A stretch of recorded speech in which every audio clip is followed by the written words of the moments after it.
Olá, olá, olá, meu nome é Gerson, eu estou aqui com vocês para mais uma aula de história, na verdade para a primeira aula de história remota que a gente vai ter nesse período de quarentena e distanciamento social, e a gente vai falar sobre Revolução Russa. Só para relembrar um pouco do conteúdo, antes da gente entrar nessa parada, nós estávamos falando a respeito de Primeira Guerra Mundial, e em 1917, nos anos finais ali da guerra, no penúltimo ano da guerra, a Rússia sai da guerra. Por que a Rússia sai da guerra? Porque a Rússia estava passando por um período de crise e porque a Rússia estava passando justamente pela Revolução Russa. Então a gente vai falar da Revolução Russa de 1917, só que antes de chegar na Revolução propriamente dita, a gente vai falar sobre os antecedentes da Revolução Russa. O que veio antes na Revolução Russa. Só para entender o pensamento que vai estar presente durante todo o processo revolucionário, aí no primeiro slide que a gente tem, eu coloquei uma frase, o trecho de uma fala do Vladimir Ilyich Ulyanov, o Lenin. Para quem não consegue identificar, o Lenin é o carinha do meio aí dessa foto, certo? Ele está ao lado do Stalin, que vai ser importante também no processo revolucionário, mas ele vai ser mais importante mais para frente, depois dessas etapas da revolução que a gente vai ver nessas aulas. E do outro lado ali, onde eu estou passando o mouse agora e vocês estão vendo com a setinha, você tem o Trotsky também, que vai ser muito importante no processo revolucionário russo, certo? O Lenin, então, esse carinha aqui do meio, ele dizia o seguinte: a força da classe trabalhadora é a organização. Sem organização das massas, o proletariado é nada. Organizado é tudo. Estando organizado, significa que está unido para a ação, unido para a atividade prática, certo? Então, o Lenin, ele acha que o trabalhador ele tem que estar organizado para atividade prática. E a atividade prática é derrubar o governo vigente na Rússia e construir uma sociedade nova, uma sociedade socialista que visa chegar no comunismo, que é uma etapa superior aí desse processo revolucionário. Vamos seguir então para os antecedentes da Revolução Russa. Primeiro ponto, como a Rússia estava organizada antes da Revolução? A Rússia era um império, certo? A Rússia era um território gigante, enorme. A Rússia até hoje é um território bicontinental. Uma parte da Rússia está no continente asiático, a outra parte da Rússia está no continente europeu, certo? Então você tinha o Império Russo com alguns povos dominados, os finlandeses, os georgianos, parte de poloneses, certo? De eslavos. Então a Rússia ela era um império e que tinha ainda os seus domínios ali adjacentes, tudo bem? Uma organização e uma extensão territorial grande com uma população diversa, que nem sempre vai bater, vai ser igual culturalmente. Isso já gera um pouquinho de divergência, tá? Depois, a Rússia ela vivia sob um regime czarista, certo? E aí a gente tem que entender o que é o czarismo. Czar vem de César, César vem do imperador romano Júlio César, certo? E o nome do imperador virou um título de rei. Então, quando eu falo em czar, eu estou falando em rei, certo? Na verdade, quando eu falo em czar, eu estou falando em rei. Nesse caso, o rei da Rússia, certo? Então, a Rússia vivia sob uma monarquia. O que isso significa no início do século XX, no fim do século XIX?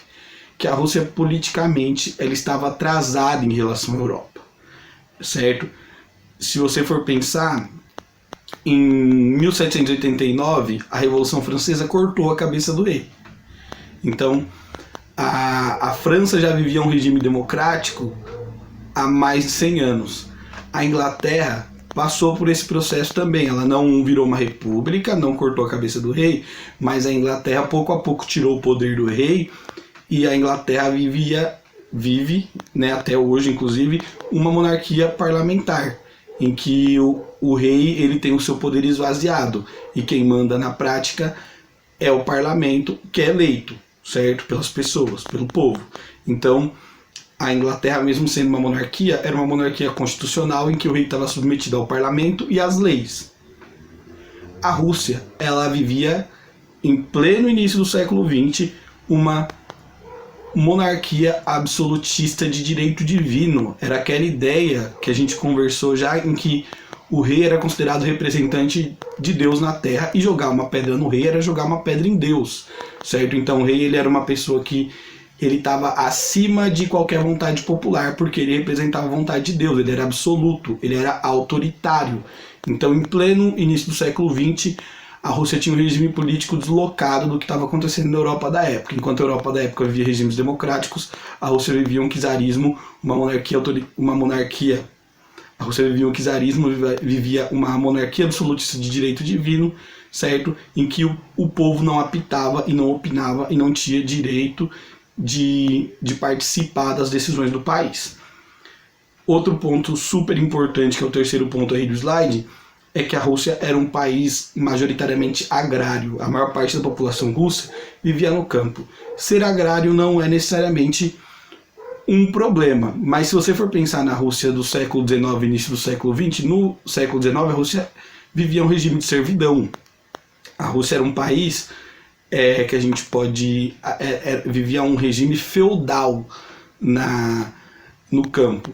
Então a Rússia ela vivia um regime em que o camponês ele ainda estava submetido às forças de uma elite agrária, de uma nobreza rural, certo? A população rural também estava submetida à Igreja Católica Ortodoxa, e nessa conta da agricultura, muitas vezes a maior parte do que era produzido era destinado aos nobres e à igreja, e muitas vezes os camponeses viviam em situação de penúria, de pobreza extrema, sem ter acesso à alimentação, passando fome muitas vezes. Então a Rússia tinha uma situação rural crítica, tá? E se for pensar na Europa agora, de novo, no resto do continente europeu, extremamente atrasada. Pense o seguinte, século XVIII, a Inglaterra já tinha feito a Revolução Industrial. A primeira, século XIX, que é o momento que a gente está falando aqui, início do século XX, a Revolução Industrial já estava na sua segunda etapa, o Japão já tinha se industrializado, os Estados Unidos, a Alemanha, você tinha uma série de países europeus desenvolvendo novas tecnologias e passando por uma nova etapa de industrialização, enquanto a Rússia era rural. Então a Rússia também estava atrasada nesse sentido, de que enquanto todo mundo estava se industrializando, ela era um país de camponeses explorados ao extremo, certo? Tudo isso vai criar condições para o barril de pólvora que vai desembocar na Revolução Russa depois. Aqui a gente tem uma foto, né, já do século XIX, do início do século XX, que é do czar Nicolau II, Romanov, em que você tem o czar aqui ao centro, a esposa dele e os filhos ao lado, certo? As filhas. E vamos seguir então para o próximo slide. Mesmo diante de um contexto atrasado, o czar Alexandre II, no final do século XIX, vai tentar promover uma modernização na Rússia. Ele vai buscar recursos estrangeiros, o Estado russo, o governo russo vai investir em infraestrutura, como por exemplo a construção de estradas de ferro. E aí você acha bobo falar em trem agora, mas antes de você ter... antes do czar Alexandre II, ele começar a construir ferrovias na Rússia, a maior parte do transporte era feito no lombo de cavalo, de burro, certo? Então era feito de charrete. Isso significa, então, a construção de ferrovias significa sim um avanço tecnológico na Rússia. Além disso, ele vai buscar investimentos e empréstimos até de outros países como a França e a Grã-Bretanha. E aí a gente tem dois problemas, certo? Primeiro, que esse desenvolvimento da Rússia vai ser à custa de um endividamento e de investimento estrangeiro, então é um crescimento dependente, não é um crescimento que deixe a Rússia tranquila, porque você vai ser cobrado. Se você tem uma dívida, você vai ser cobrado em algum momento, você vai ter que arcar com aquilo. E outro ponto é que esse desenvolvimento tecnológico das ferrovias, mas especialmente das fábricas, né, da indústria que foi sendo implantada na Rússia, foi um desenvolvimento desigual, certo? Ele não promoveu uma justiça social na Rússia. Ele, na verdade, aumentou o abismo que existia. Ele aumentou as desigualdades. Então, se a Rússia rural já era ruim e desigual, e as pessoas no campo sofriam mais. Agora a gente tem uma outra massa de pessoas sofrendo com a desigualdade, que é a massa do trabalhador urbano. A gente tem no século XIX uma industrialização, mas sem a constituição de direitos para o trabalhador russo. Então o trabalhador ele não tem nenhuma segurança. Ele recebe mal, ele tem uma carga horária de trabalho extenuante, que podia ir de 12, 16 até 18 horas por dia. Ele não tinha nenhuma proteção trabalhista, então se ele fosse demitido não tinha seguro, se ele sofresse um acidente de trabalho, dificilmente ele ia conseguir uma indenização. Então a situação do trabalhador nesse processo de modernização foi uma situação de precarização, certo? Uma situação precária, sofrida. Então essa modernização russa acarretou em mais desigualdade. Eu vou até ler um trecho aí do Daniel Arão Reis Filho, que é um dos caras que mais entendem de Revolução Russa no país, para a gente entender um pouco. Ó. Assim, o influxo do capitalismo na Rússia, apesar do progresso proporcionado, não foi capaz de resolver os problemas acumulados e acentuou contrastes no processo de desenvolvimento econômico em curso. Então, o capitalismo chegou e ao invés de resolver o problema da Rússia, ele aumentou, certo? Aumentou os contrastes e aumentou as desigualdades. Ainda nesse contexto, a Rússia é autoritária, é imperial e é super desigual, mesmo depois de um surto de modernização. Isso vai fazer com que surjam oposições ao czarismo. E aí a gente tem que entender o seguinte: professor, você acabou de falar que o czar é autoritário e que não tem representação política do povo, não tem representação política legal, certo? O fato do czar ser autoritário não impede que as pessoas se organizem clandestinamente para formar uma oposição a ele. Nem todo mundo concordava com o czar, parte inclusive das elites, da nobreza que era mais esclarecida e tinha um contato maior com os pensamentos franceses, ingleses, com os pensamentos econômicos e políticos da Europa Ocidental. Parte dessa nobreza também tinha críticas ao czar, certo? E mais ainda as camadas médias que tinham tido contato com ideias revolucionárias.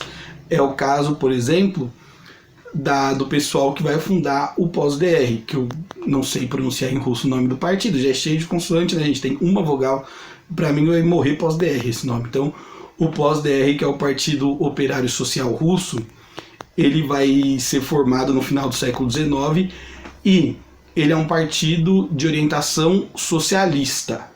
Só que dentro do próprio partido, do Partido Operário Social Democrata Russo, a gente vai ter uma cisão, uma divisão. Você tinha os mencheviques, que eram socialistas moderados e acreditavam que para alcançar o socialismo eles deviam conquistar o poder de maneira democrática. Então pense o seguinte: para o menchevique, para você chegar no socialismo, antes você tinha que chegar numa democracia liberal burguesa, certo? Então eles acreditavam que uma etapa essencial para chegar no socialismo era constituir uma democracia. Então você tinha que derrubar o czar? Tinha. Só que depois de tirar o poder do czar, você tinha que implantar uma democracia liberal burguesa nos moldes que estava acontecendo em todo o continente europeu. Por outro lado, você tinha os bolcheviques, que eram socialistas revolucionários e mais radicais, certo? A proposta deles era mais radical. Eles não queriam que a Rússia passasse por um processo de democratização burguês e liberal. Os bolcheviques acreditavam que o czar devia ser derrubado através da força e que a partir daí você tinha já que construir meios para que o poder fosse para a mão da população, fosse um poder do proletário, do trabalhador, certo? E tem que lembrar isso, toda vez que eu falo em proletário, eu estou falando em trabalhador. Então, os bolcheviques, eles tinham um pensamento mais radical, de derrubar o czar e de já partir para a construção de um poder democrático, não, né? De um poder proletário, de um poder trabalhador, sem que ocorresse a etapa burguesa e liberal, certo? E a partir desse poder na mão do trabalhador, você chegaria ao comunismo, que é uma etapa elevada e que nenhuma revolução chegou até hoje. Tudo bem? Então tinha essa cisão. Os mencheviques, minoria, tradução de menchevique, eles acreditavam que você tinha que implantar uma democracia liberal burguesa para depois implantar o socialismo. Os bolcheviques, maioria, tradução também, acreditavam que você tinha que implantar já, que você tinha que derrubar o czar através da força e logo implantar um poder popular sem que ocorresse etapa liberal burguesa no poder, certo? Por isso os bolcheviques eram considerados mais revolucionários. O Lenin, que a gente viu lá na primeira foto, ele está aqui também, olha aqui na setinha da segunda, no 4º Congresso do Pós-DR, em 1920, eu peguei uma legenda em espanhol, eu estou percebendo isso agora, e ele era da ala dos bolcheviques, dos que achavam que o poder tinha que ser derrubado, que o czar tinha que ser derrubado mais radicalmente e que o poder tinha que chegar no povo de uma maneira mais rápida. Seguindo, beleza, até então o pós-DR e a formação de um partido socialista estava funcionando mais na base do debate, do fomento de ideias, certo? O povo russo não estava inclinado para nenhum tipo de revolução que derrubasse o czar. A população russa, ela ainda tinha, o mesmo diante da penúria e das crises, ela ainda tinha uma imagem relativamente positiva do czar, certo? Você está falando aí de mais de 300 anos de monarquia, o czar era visto como o pai do povo, a igreja ortodoxa tinha uma ascendência, uma influência muito grande sobre a população camponesa, que era mais inculta, que era mais simples. Então, essa população, mesmo diante de todos os problemas que a gente apontou, de pobreza e desigualdade, ela ainda via o czar como o pai do povo, né? Muitas vezes o pobre ele direcionava a crítica à estrutura burocrática do Estado, mas não ao czar. Eles achavam, olha, esse delegado aqui da minha vila que está agindo mal. O czar não sabe que ele está sendo uma pessoa má. Então o czar continuava sendo bom, certo? Isso no imaginário popular russo. E em 1905 isso começa a mudar. Começam a ocorrer as primeiras revoltas populares. E o que vai desencadear essas primeiras revoltas populares é o Domingo Sangrento, o episódio que foi consagrado historicamente como Domingo Sangrento, que vai acontecer em 1905 na Rússia. O que representou, o que foi o Domingo Sangrento? Só pra gente saber um pouquinho do episódio. Um padre da Igreja Ortodoxa convocou os trabalhadores e o povo russo para marchar em um protesto pacífico em direção ao Palácio de Inverno, que era o Palácio do czar, para pedir melhores condições de salário, melhores condições de vida, porque a Rússia estava passando por uma crise muito grave. Crise, inclusive, decorrente de decisões erradas e decisões equivocadas que o czar tomou. Por exemplo, em 1905, a Rússia entrou numa guerra com o Japão, que é conhecida como Guerra da Manchúria, ou Guerra Russo-Japonesa. E a gente tem que entender uma coisa: historicamente, guerra não dá lucro, guerra gera prejuízo. Para você sustentar tropas fora do seu território, você precisa de deslocamento, alimentação, roupa, armamento. E todo esse gasto com guerra é geralmente redirecionado para os impostos. Então o povo acaba pagando a conta da guerra. Então a gente tem aqui um contexto em 1905 em que a população estava numa situação de pobreza extrema, certo? Estava faltando produto para vender. A população estava desabastecida de alimento, certo? Fora os altos impostos para manter a Rússia em uma guerra que não tinha sentido, porque não era uma guerra protetiva. A guerra russo-japonesa, ou a guerra da Manchúria, não foi uma guerra que os japoneses invadiram a Rússia para tentar roubar um território, o que seria uma guerra justificável, porque seria uma guerra de defesa. Mas a guerra russo-japonesa é uma guerra em que o imperador russo estava interessado em conquistar um território na Manchúria, que era um território próximo da China e da Coreia. E aí, para conquistar esse território, eles entraram em confronto com os japoneses. Só que aí a gente acabou de conversar que a Rússia ela era atrasadíssima industrialmente. O Japão entrou na segunda revolução industrial com tudo. A gente fez atividade disso na sala, inclusive, certo? Sobre a era Meiji.